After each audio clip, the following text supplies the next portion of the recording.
Welcome to the Hermitess podcast with Andrea Cox, the only plant-based astrology podcast focusing on Hermetic principles, cellular detoxification, and mystery teachings. Andrea's interviews include her celebrity clients, NBA ball players, musical composers, detoxification specialists, and world-renowned healers just like Andrea. Andrea is a model-turned-celebrity detox specialist, intuitive healer, and holistic wellness and life coach. You will find only authentic people interviewed on this podcast. Real recognizes real. Andrea prides herself on only inviting those who are uniquely creative. Hello, everyone, and welcome to the Hermitess podcast, where real recognizes real. Today, we have on Brian Proctor, author of My Father Knew the Secret. Growing up with Bob Proctor, Brian Proctor was born in 1961 in Toronto, Ontario. The same year, his father, Bob Proctor, began his 60-year journey into personal development after receiving Think and Grow Rich by Napoleon Hill. For nearly 30 years, Brian worked alongside his father, teaching from the world's largest stages. He found his niche in marketing and business development, originating the idea to build an email list that significantly contributed to his father's company's success in the early internet days. Fascinating. As a top online marketer, Brian was consistently the leading affiliate in large product launches, earning millions in commissions and helping many entrepreneurs gain exposure. He attributes his success to the lessons learned from his father on building lasting relationships. Today, Brian is self-employed and lives with his wife, Corey, at the south end of, I'm going to mess this up, Puget Sound in Washington State, enjoying a life well spent near the water and nature. It's a beautiful area. That's near Canada, right? Is it near Canada? It's pretty close to Canada. It's about probably a 3-hour drive to Vancouver. So yeah, thank you, Andrea. It's beautiful. Well, I'm a huge fan, and I love that. I want to start out by talking about the list you built for your father, because I have a list of 65,000, which I built over a 10-year span. I'm with Keep. They used to be called Infusionsoft, and I think they just started billing me even more. So I want to talk about, first of all, how you got started in marketing, and I'm sure you can attribute it to your father, but let's start there. Well, I really got started in marketing when I was in my 20s. I was a real estate agent in Toronto, Ontario.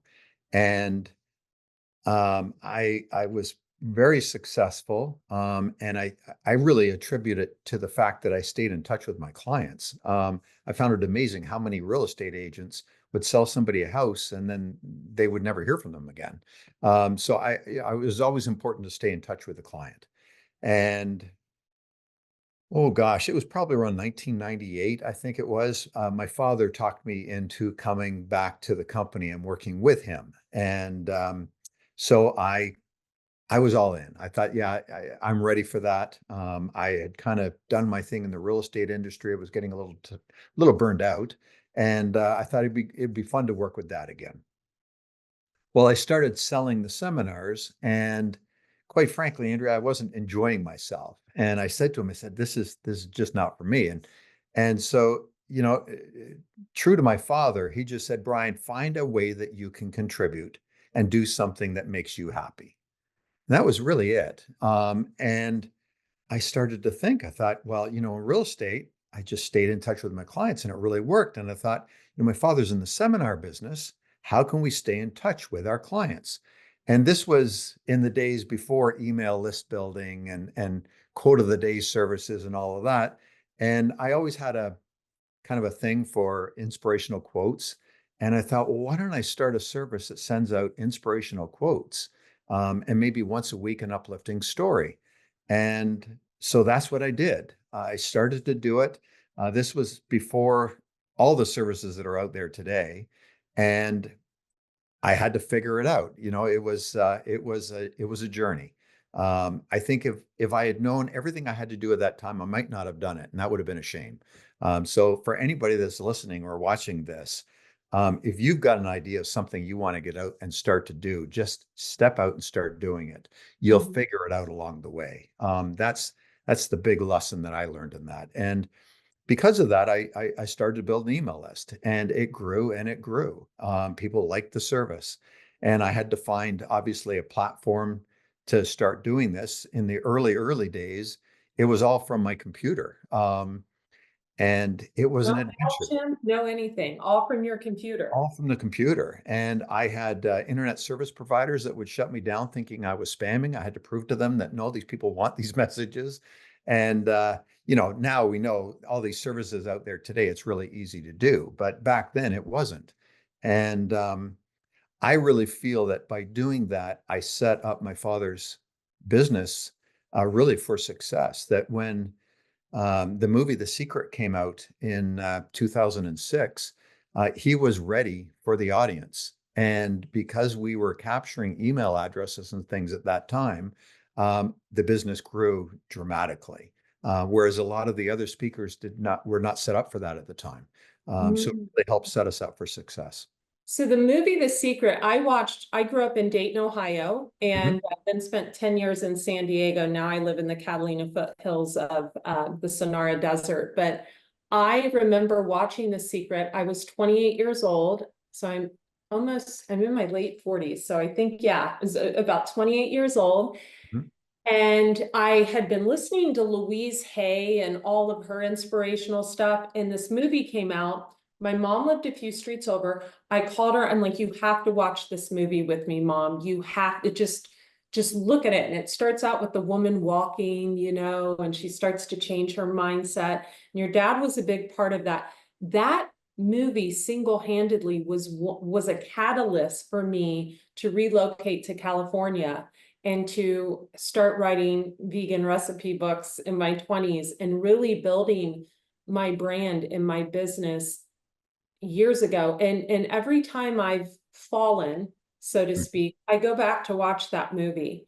Yeah. So when what I hear you saying is your father was a huge part of that, and the movie came out and no one else was set up to handle the influx of email signups and things, right? That's right. Yeah. Once that movie came out, it was a big hit. And because of that, my father got on Larry King Live a couple of times. He was on Ellen DeGeneres, Nightline, all kinds of shows on television, and his audience was just bang. It was just, it exploded. So when people went searching for him, there was an easy way for them to leave their information.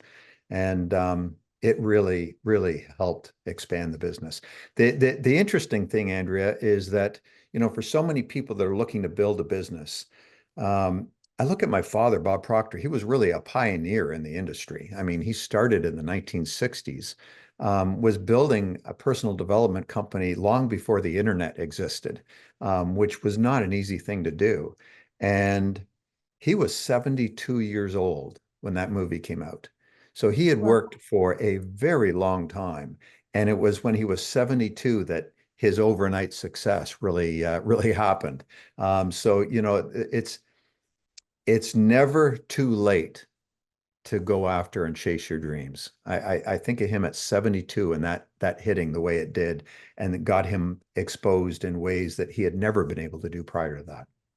And just the humbleness of your dad, the sheer humbleness is what I remember feeling every time I would watch him. I would think, wow, he's so incredibly humble and kind. Yeah. So how do you help people? Are you still can you tell us what you do now to help people? Yeah. So, my father passed away a couple of years ago. It was a very tough time. Dad and I were very, very close. And I wasn't sure what I was going to do, quite frankly, once he was gone. We had worked together for almost 30 years at that point. And Andrea, I guess what I did was I found my own way of sharing his message. And I was writing the book that you had mentioned earlier, My Father Knew the Secret. And I released that book, and it took off. People were really ready to get a different perspective of who Bob Proctor was. And it was a great way of me sharing what it was like as a son to grow up with him as a father and how he treated me and what I learned from him. And that book really, I guess it set me up in a way that I wasn't expecting. I didn't really know where I was going to go. I was pretty close to retiring. And the book was so well received. I was on podcasts and interviewed on radio and all kinds of areas. And it got a lot of attention. So I've ended up creating a program that I teach, that I coach people with. I signed another book deal with another publisher for a further 3 books. The first one's going to be coming out later this fall. So I've been speaking on stage in America and Europe. It's really opened things up. And my whole mission is just to really share who Bob Proctor was and what I learned from him and how that's affected my life. And quite frankly, how it can change your life. How we can all live a better life based on the principles that he taught. Wow, I have a question. I'm a huge fan of your dad's. I want to focus more on you because I've listened to you speak and I've watched you, and I really value your core messages and your core beliefs. I want to ask you if, the world is a little crazy right now, and it's a lot crazy, actually. Where are you on the grand scheme of things? If someone is just struggling to get by, if someone is a single mother and they are just struggling to make ends meet, what message would you give to them? Here's the message I would give to somebody that's struggling right now. First, turn off the news. Don't be watching this 24-hour news cycle. It's negative. It will put you in a negative frame of mind. Yes. The second thing I would say is decide what you want in life. Decide how do you want to live? Who would you like to be? What would you like to have in your life? And then get on with the work. I'm not going to promise that things will change overnight for you. But, if we did one little thing, just one little thing every day that would get us one step closer to our goal, we're going to eventually get there. I see so many people looking for that big event trying to happen in their life. And if they just focused on the little things. So what I would tell that single mother right now is, what can you do today to get you one step closer to your goal? And if you were to do that, just focus on today. In a year's time, you've done 365 little things. Andrea, I promise you, that's going to add up to something big. That's how you change your life. You start living in the present moment and do what you can right here, right now. Okay. Can you give us an example of just one little thing that you would do if you were trying to get from point A to point B? Well, I can give an example of the book. When I was writing the book, and this applies to anything, you just need to have something that you're shooting for, something you're going after. When I was writing the book, I was getting into a little bit of overwhelm. I thought, God, I got a lot to write. I wasn't quite sure how I was going to get there. And I've always found that we can go into overwhelm when we start thinking into the future. And my wife made a great comment. She said to me, she said, Brian, why don't you go upstairs and just write 500 words every day? The first thing you do in the morning is you just write 500 words. For anybody who's written anything, 500 words is not a lot. It's pretty easy to write 500 words. She said, write 500 words, and when you're done, go kayaking, go fishing, do whatever you want to do. But just make sure that every morning you get up and you write 500 words. And I thought, well, I could do that. So I started to do that. And it was in no time at all, I had the book finished. It was just by doing the little things. We get overwhelmed with the big thing. And that was a great example of how I got this book finished. I just did something little every single day. And in a relatively short period of time, it added up and I had something. So for anybody else out there, do what you've got to do. I mean, if you got to go and work part-time, work full-time, do wherever, if it's going to help you, do it. But step out and start to think, how do I want my life? Start to think of what it is you want.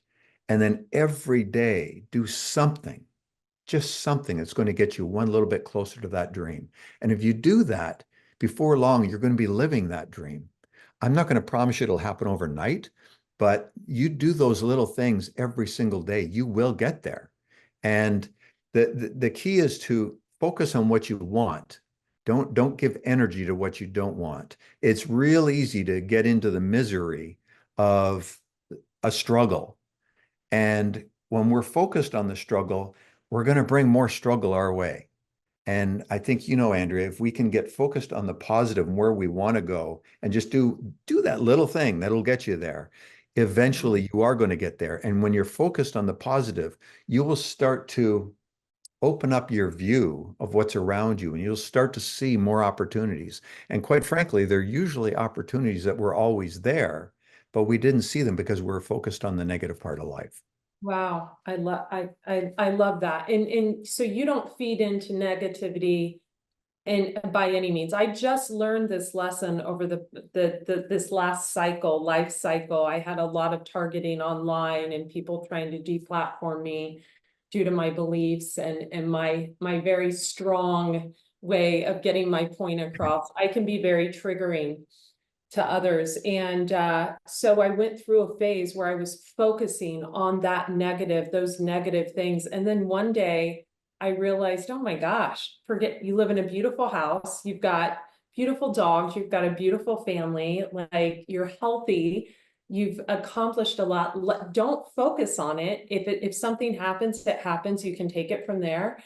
But do people tell you that when you speak, you remind them that they are reminded of your father? Because I hear it in you a lot. I do.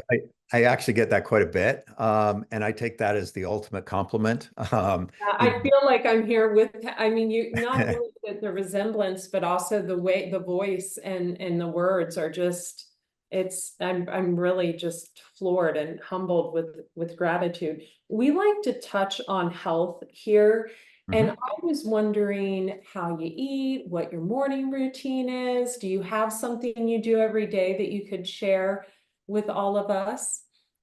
Yeah, I mean, health is so vitally important. I'm 62. I think I'm very healthy. I live a very Doesn't active look at it. lifestyle. If you're listening, I'm sorry to interrupt you. If you're listening and not watching, I am in awe. I was telling him before we started, he glows more than I do, and I'm the green juice person. So I'm like, what is, so you're Well, 62? yeah. So I do believe that we need to eat well, we need to exercise, we need to stay active. That's a very important thing to me. So, my wife feels the same way, so that really helps. We get out for walks all the time. You've probably heard of the Peloton bicycle. I've got a Peloton bicycle, and man, I love that thing. I get on it quite frequently. And for me, I'm a little bit competitive, so it's always fun to beat the 30 somethings, and really, get some good workouts. Um, and we eat naturally, we eat healthy. When we go to the grocery store, we shop on the outside of the store. We don't go down the middle aisles. So we are always conscious of what we are eating, but I think, more importantly is that we're conscious of getting out and staying active. I think if you keep moving, you're going to keep moving. You become a couch potato. I think that's a recipe for disaster down the road. So, Absolutely. Absolutely. I'd like to ask you about your team. Do you have a team? Do you work alone? Does your wife help you with a lot of things? We like to see how infrastructures are set up and people as successful as you. Do you have an assistant?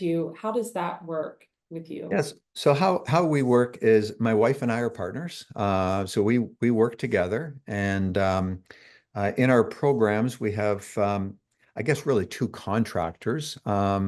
We have one fellow that takes care of all our web stuff, the administrative, the support stuff. So he takes care of all of that for us. And then we have another fellow that takes care of all I guess, our content, really. He takes care of the video and editing and putting all that together. He filmed our course and edited it down and creates our trailers and all of those kind of things. That's it. We're not a great big outfit. I find that, if you can keep it relatively small, but you have effective people, you can get a lot done. Yeah, yeah, I completely agree with you. And you have kids? I have two children, and my wife has two children, and I have a couple of grandchildren. So yes. So it's like the Brady Bunch.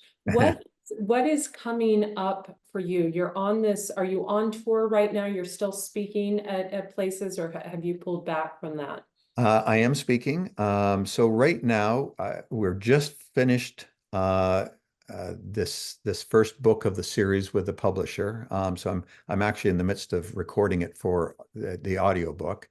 I'm going to Ireland in September to speak on stage there for a couple of days, and then I'll be back home and enjoy Puget Sound here. Nice. I was wondering the best advice you've ever received from your father or from someone else. We'd actually love something from your father, but anyone, and the best advice you feel you've ever given.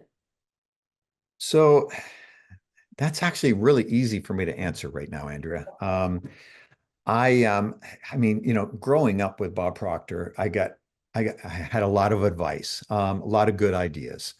But here's what I'm going to share to you that has drastically changed my life for the better. When he was in his last few days of life, gosh, I was up in Toronto with him. I spent a number of months there just to be with him and do whatever I could to help. And when he was in the hospital, I would just sit beside his bed, and we just held hands for hours upon hours. And he had one thing that he kept saying to me. He says, "Brian, I'm going to be gone soon." And this was literally days before he was gone. He says, "But I want you to keep talking to me every day. Keep talking to me every day, and listen to that inner voice and let it guide you." He says, "That's what we call intuition." And I've always thought of intuition, you feel something's right to do or not right to do, but I never gave it a lot of energy. And I guess because of the way that he really drove that home to me, I have listened to my intuition and followed it. So I guess perfectly is maybe the word to say, since his passing, because of that lesson that he taught me at the end. And I've done things that I would have never done before. I've stepped way out of my comfort zone, but I did it because it felt like it was the right thing to do. And I have listened to my intuition and followed it. And by doing that, my life has changed pretty dramatically for the good. I'm doing things that I enjoy. I'm never doing anything I don't enjoy. And good things just keep coming my way because I listen to my intuition and follow it. I think so many people, they feel that they should do something, but they don't. They let their paradigms, they let the negative self-talk of people around them stop them, and they don't. And then they regret it later. Or they do something out of peer pressure, but they feel that, oh, maybe I shouldn't be doing this, but they do it anyway. And that'll always come back to bite you. If you can go to a quiet place and relax and just listen, you will find the answers that you need. The key is to have the courage to step out and do what that intuition is telling you to do. That's really the key. I love this phrase. I'm not quite sure who said it, but they said, when we pray, we're speaking to God. When God speaks to you, he speaks to you through your intuition. That's God speaking to you. And if we can listen to our intuition and follow it, you will always be led perfectly because that is divine inspiration. So that's probably the biggest lesson that I could give you. It's changed my life over the last 2.5 years. It's caused me to step out of my comfort zone, which has enabled me to grow in ways that I never expected. And it's a valuable tool. We are so grateful to have you. I have another question. Will you be creating anything in the future? I have books. I have an oracle deck I created that actually has a lot of biblical verses and growing your own food. It's very health oriented. Mm-hmm. Will you be creating anything really kind of in that realm in the future? More books, maybe inspirational deck for someone to shuffle through and get inspired by you? Will something like, because I feel like there's more. I just feel like I feel like there's more about to come, and I'm just really excited, and it's okay if you don't want to say, but anything else in the frontal lobe of your Yeah, mind? there's definitely more coming out. I launched a program called Proctor's Principles just a couple of months ago, and that's all based on the ideas of everything I learned from my father over my lifetime. We opened it up to the public. I'm sorry? Said you lost it? You lost a No, we program? launched it. Launched it. Okay, I thought you said you lost it. I was like, well, where is it? We need to find it. You lost it. Okay, you launched Yeah, it. so we launched the program a couple of months ago, and we have 150 people involved in the program right now, which has been great. And we'll probably open it up again in October. So that's something that we're doing, that we do live classes and really interact with people. That's been a lot of fun. Certainly, more books coming. There'll be a new one that's coming out. I believe it's going to be launched in October. I know it's got a big launch in December. And that book is called 12 Easy Steps to Change Your Life. Stop waiting for that big thing. So that will be coming out. And yeah, Andrea, I'll be the first to say there's definitely going to be more, and I'm open to all kinds of things. As I say, I'm really following my intuition, and what feels right, I just jump out and I start doing. And it has guided me perfectly. We are so grateful for you, and just thank you for being here. Thank you for, I feel like I'm in the presence of greatness, and I am so grateful for you. Thanks so much for listening. If you'd like to check out Andrea Cox's most recent 4th book, Eat Right for Your Zodiac, it's the first book to ever combine astrology with plant-based eating. Andrea's Akashic record readings, holistic wellness coaching, and intuitive life coaching services are sought out by both celebrities and ordinary, everyday people like Andrea herself. If you'd like to connect with her, you can find her at AndreaCox.com, on YouTube at both Andrea Cox TV and The Detox Intuitive, on Facebook at Andrea Lee Cox, and on Instagram at Raw Chef Andrea.